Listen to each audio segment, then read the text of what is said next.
Good morning, Knicks Nation. Today is Monday. It's the second day of August 2021.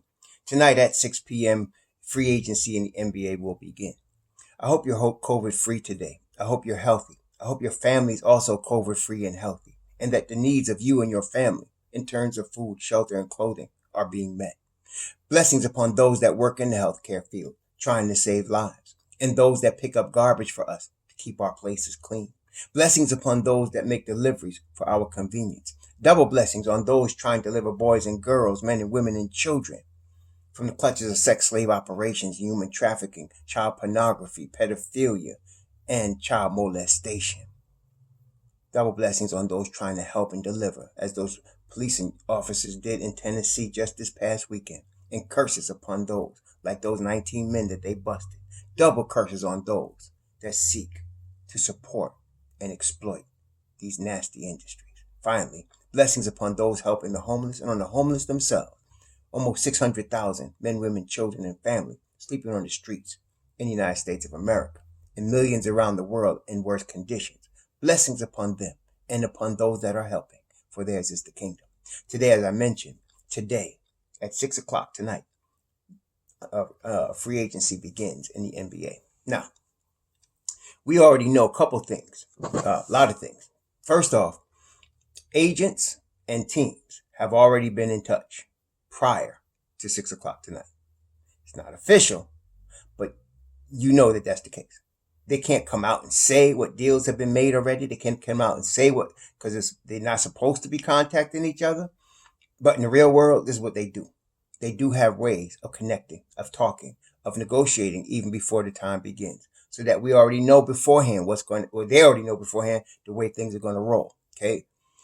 Case in point, Miami Heat look like they're going to sign Kyle Lowry. Now, Kyle Lowry is going to meet with the Pelicans, but I think he's going to meet with the Pelicans just for show. That he's already decided he's going to sign with Miami.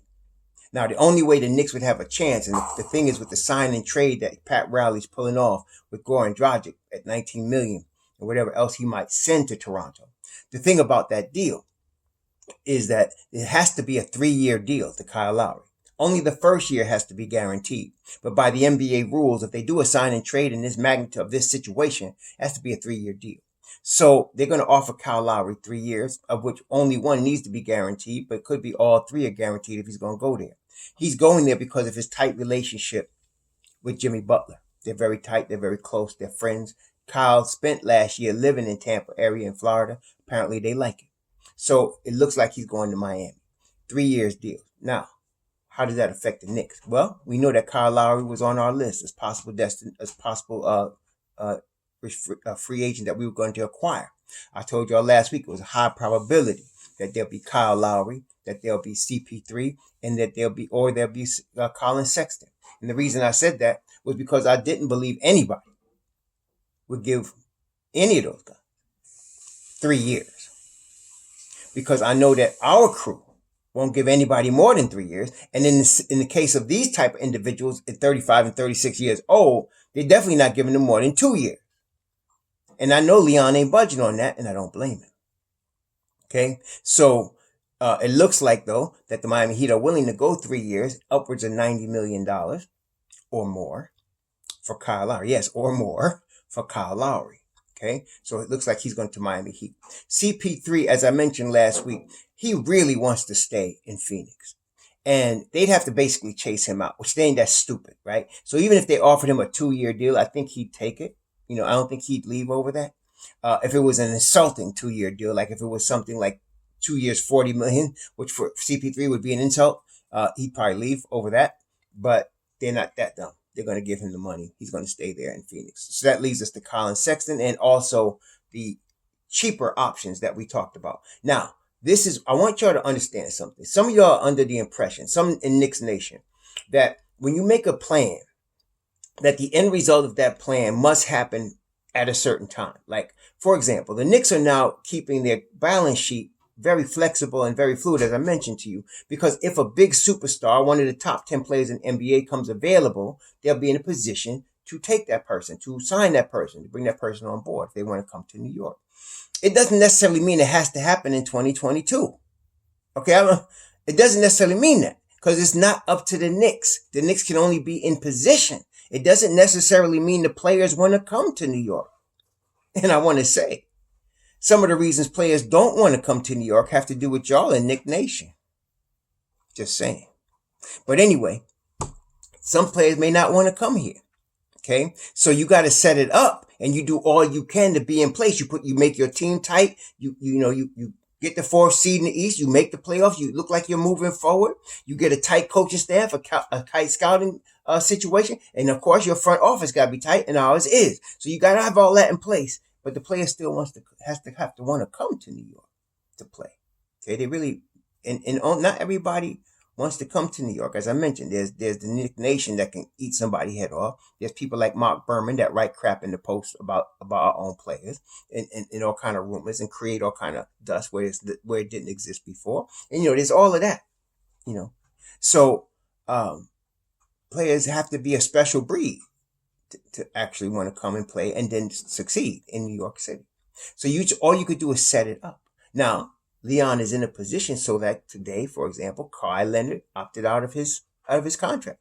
He's an unrestricted free agent right now. The likelihood is, I'd say there's a 90% chance he re-signs with the Clippers, right?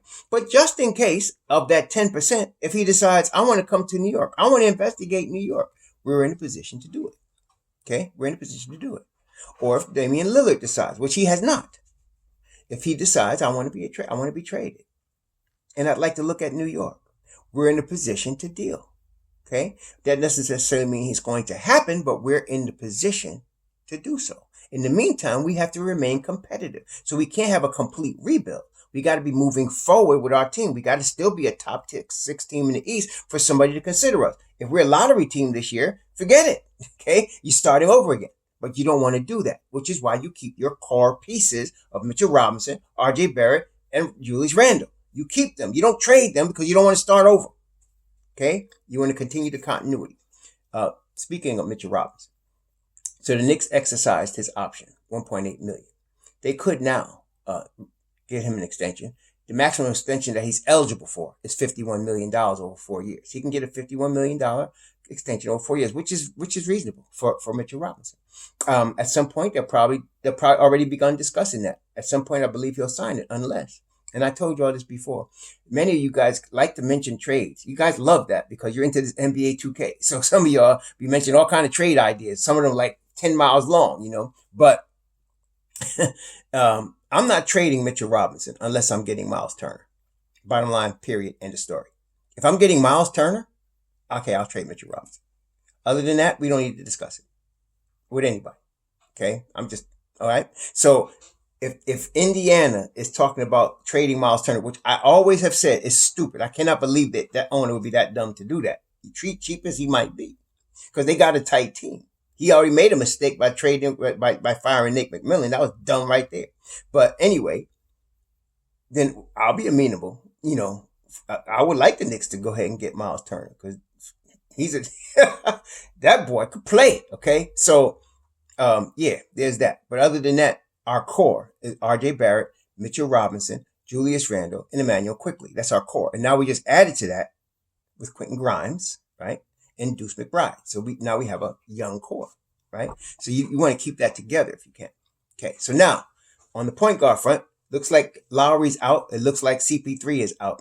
Sexton is still a possibility, but I don't know what Cleveland's going to do. Cleveland is trying, as we already knew, to get off of Kevin Love's contract. He is dead weight. It was one of the worst signings in recent years to me. That Kobe Altman signed Kevin Love to $120 million. Anyway, so we're not taking Kevin Love's contract. So that's the issue. That he's trying his best to get what he can for Colin Sexton. That is Kobe Altman and the Cleveland Cavaliers. And they want to attach Kevin Love to it if they can. Nobody's taking it. Nobody's taking Kevin Love's contract. Nobody, as far as the teams that are in a position to do it, nobody's doing that. And so, not even Sam Presti did that. He took Kemba Walker's contract. So there's Colin Sexton, but that's a possibility. It's 50-50. It's iffy. Okay. So now we're still talking about Devontae Graham, Kendrick Nunn. We're still talking about Spencer Dinwiddie, who I still think is probably going to Washington or New Orleans, depending, because I think Lonzo Ball is out. If he's probably going to get money from Chicago, they're trying to scrape together the money. Chicago is. That's what's going on right now. They're trying to scrape together the money to be able to afford Lonzo Ball. But if they can't, and he stays there, then Dinwiddie's got to go other places. But the Knicks are a possibility for him, depending on the money. Of course, no more than 3 years for anybody. Okay, so today though, there's another option that we have not discussed yet. And his name is Talen Horton-Tucker on the Los Angeles Lakers. Talen Horton-Tucker is only 20 years old. He'll be 21 in maybe a month or so, or a few days, or a couple months, whatever. November. He'll be 21 in November. Young kid. Already showing promise to be a star in the NBA. Stats don't really show much, but if you've seen him play, you know. Okay, and he plays tremendous defense, 6'4", 230 pounds, nice size. I like bully ball players. That's one of the reasons I did like Jaden Springer, and along the fact that he got a tremendous upside out of Tennessee. Bully ball. He got that type of, body, like bully ball. Like I'm gonna take this shot. You're not gonna stop me. I like that.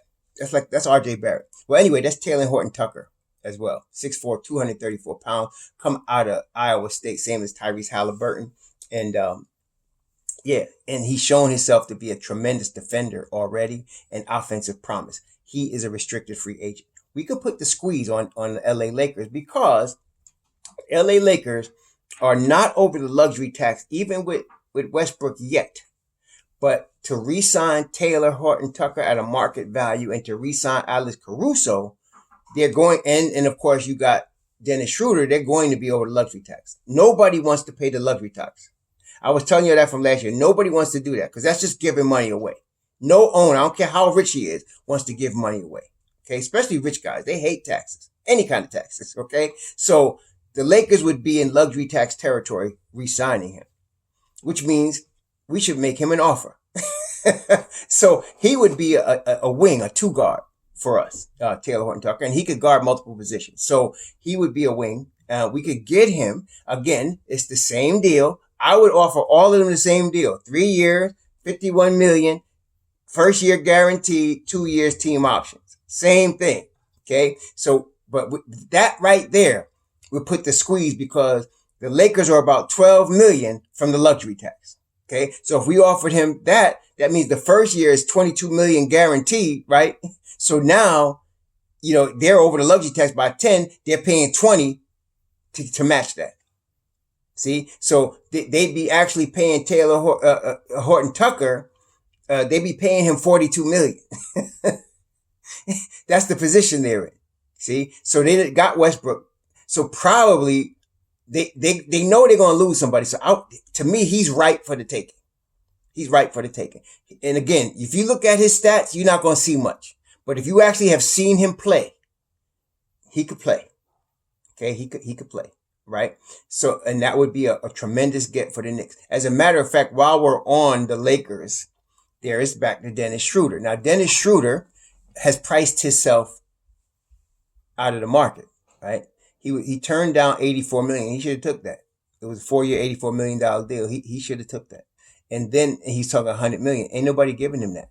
See, he's not getting that from nobody. The Knicks are interested, but they're interested at no more than 3 years. And I'm going to tell you again, it's going to be probably, you know what? He'll probably get the Julius Randle contract. 3 years, $63 million. First year guaranteed. Second 2 year on team options. He will get that kind of contract. Okay. And so you're talking about Dennis Schroeder. You're talking about Talen Horton-Tucker. That's where we're at right now. So let's look at our options. You're talking about Cameron Payne, Dennis Schroeder, Devontae Graham, Kendrick Nunn, Spencer Dinwiddie. That's what you're dealing with as far as guards. On the wings, Norman Powell, Talen Horton-Tucker, Evan Fournier, Reggie Bullock. That's what you're dealing with on the wings. Okay? And so, and I think we're probably out of, and then of course, outside of all that, we're still talking about Colin Sexton by a trade, but the other players I just named are either restricted free agents or free agents that we can get. And then, of course, there's still Duncan Robinson. We can still put the squeeze on Miami since they're going so hard after Kyle Lowry. If they're going to give him 3 years and $90 million, we'll make them go all in, right? And say, okay, Duncan, here's yours. We'll give you $60 million over 3 years. We can put the squeeze on Pat Riley. We can put the squeeze on the Lakers. Okay. So if you read, I'm reading behind the lines that all of the information coming out and everybody's scared of the Knicks. They're scared of the Knicks because of the money that we got and because Leon Rose knows people. Okay. And Brock Aller knows how to handle the cap. They're scared. And if not only that, if the Knicks with Tom Thibodeau and the team we had last year with the 4th seed in the East had no business being the 4th seed in the East because we were Alfred Payton was our starting point guard. We were playing 5-on-4. We only had Derrick Rose for the second part of the season and it was less than that. So you give us a real point guard and watch what happens. Okay. So yeah, there's that. And then don't let Mitchell Robinson be healthy for the whole year. The league know they're in trouble. I'm trying to tell you. Everybody worried. I heard people email saying, look, we got to worry about the Celtics. Oh, Indiana's going to be better. Listen, man, we ain't worried about them. They got to worry about us. That's for real. They got to worry about us. Okay. They got to worry about coming to the Garden and dealing with the Knicks on that defensive side, baby, because the Knicks bringing the heat. Tom Thibodeau done taught them how to let the dogs out. Come on, y'all. So, yeah. So we talking about at the point guard spot, there's the trade for Colin Sexton. That's a possibility. There is Kendrick Nunn, Cameron Payne, Dennis Schroeder, Spencer Dinwiddie. Pick your favorite. Everybody got a favorite, right? Spencer Dinwiddie. You got all of these possibilities at the point guard spot. Okay. And then, of course, on the wing, Talen Horton-Tucker, Duncan Robinson, Norman Powell. Okay. Norman Powell. Evan Fournier. And you still got Reggie Bullock. We're going to be all right. Now, one other thing. Carmelo Anthony. Let's talk about Carmelo Anthony. Now, Leon Rose is tight with Melo. He made Melo a lot of money. Okay? Melo likes the Garden, obviously. And he likes Rose. Now, Melo also wants a ring. Okay? Now, the thing about Carmelo Anthony has always been and is right now. See, Carmelo has come a long way. For real. He has come a long way. He was an immature kid when he came out. And in his years in Denver, he was very immature. Okay? And he cared more about his stats than his team. That was the deal. So when he came to New York, over time, he evolved into a more mature man, in that regard. And so now, and at first, when we all saw, most of us saw his decline when the Knicks traded him. Before they traded Oklahoma City, he was already on the decline. Okay. But that didn't register. He thought he was still the number one option, Carmelo Anthony, and he wasn't. Now, after a couple of years in Portland, after being bounced from Oklahoma to Houston and now in Portland, he realizes he's not the number one option. Okay. And he accepted that role, and that makes him a better player at this point. So Carmelo coming off the bench is a tremendous option as a come off the bench scorer at either the 3 spot or the 4 spot. Okay. Cause he can still shoot the rock. He shot over 40% from 3 last year. And if you're just focusing on spot up shooting, Melo is tough, man. So that would make Melo very valuable. Okay. So, but the problem, of course, Melo's never been a great defender, and he's still not a great defender. He does try, and he's really always been an above average rebounder from the forward spot. He's always been above average rebounder. 8 rebounds a game, solid, that guy. Okay. And so he would be a good get. Now, Melo's always been, though, and it still is, about his money. Okay. Especially after he done divorced Lala and had twins with that other sister. He's about his money. All right. He always been that way. He could have actually joined. LeBron wanted him to join him in Miami when he was in Denver. But because of the money, they told LeBron and Bosh and Wade were taking pay cuts. Melo's like, pay cut? He wasn't having that. That's why he was in New York. Okay. Melo's always been about that loop, man. So this is where we have the advantage. Even though he could go to LA and take a veteran's minimum about 2 million and be competing for a chip, the Knicks can offer him some combination of either the biannual exception or the mid-level exception and get him something like 4.5 million. Like he can come here for 2 years and get 9 million. Okay. Whereas he can go to LA and get a 1 year deal at 2.2. Right. So Melo counts those pennies, believe me. So there's a 50-50 chance. He could go to LA and take the vet minimum, try to get a ring, or he can come to New York, get double that money and get it. And, he's going to have a spot. In LA, he's not going to be the main player either because, you got Westbrook, you got LeBron, and you got AD. That's the crew. Now here, he wouldn't be the main player either, but he'd be the main guy coming off the bench. He'd be the main guy coming off the bench. You're going to have scoring off the bench with Carmelo Anthony. Not only that, if one of them nights, Carmelo still has those nights, even at age 37, where he's just on and you can't do nothing about it. It doesn't happen as often as it did, obviously, when he was in his prime. But he still once in a while will give you a night where all of a sudden just keep Carmelo in there because he's going to win the game for you tonight. There's games like that. And so you're going to get him closing games sometimes. Not all the time, and the way he plays the game, he's not built on athleticism. So you're not worried about Melo getting hurt. Especially from overuse. So that's a good possibility for the Knicks bench, Carmelo Anthony. So you have a situation where you're going to get a point guard. We're going to get a point guard this week. I don't know who it's going to be. Like I said, there's a number of candidates. We're probably going with the lower cost option. And then we're going to get a wing. We're going to get a wing, whether it's the same Reggie Bullock or some of these other guys, that are named. We're going to get a wing. And I think this is a 50-50. That we can get Carmelo Anthony. That would be a pretty good offseason for the Knicks. Okay. And then you get a backup center, unless Nerlens, because like I said, I don't believe anybody's going to give Nerlens Noel more than 2 years. He's going to want a big contract. He might get 3 years from somebody. The Knicks could give him 3 years, just that the third year can't be guaranteed. But he could get, 2 or 3 years from somebody. But, there's a good chance we bring him back. I don't think he's going to get the money. He said there's a glut of fives on the market right now. Like I said, I mentioned Robin Lopez. There's Kelly Olynyk. There's Hassan Whiteside. There's Dwight Howard. There's a lot of fives. Aaron Baines. There's a lot of fives out there right now that are available. Lots of fives. So it's not like teams say, "Oh, I got to have a 5." There's a lot of them. Okay. So especially, backup fives. There's a lot of those. So, we might very well be able to keep Nerlens. And if we do, that's excellent. But we're going to get a backup center and we have a Melo and we have a better point guard. We have a better wing out there starting. We're going to be in good shape. So I think that would be a successful, off season. Your second unit being like a Nerlens Noel type, or you have Obi Toppin with Melo. And let's say Grimes and IQ.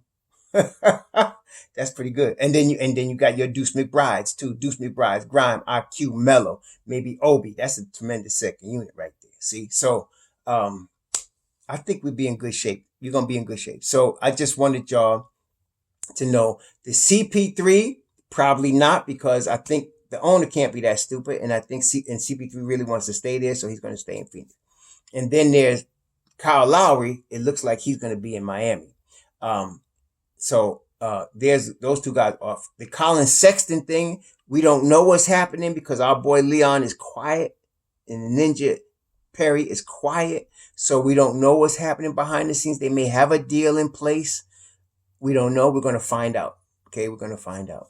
And so, but I'm going to tell you this. By Friday, when we're introducing the new New York Knicks, we're going to be a better team. We're going to be a better team, and we're going to be in good financial shape, still in good financial shape. Okay, regardless. Okay, please enjoy your Mondays, the start of a new week. Here it is in August. Before you know it's going to be Labor Day. But please enjoy your week, and please enjoy your day today. Be safe out there. Raw Hebrew Remnant shining off. Shalom.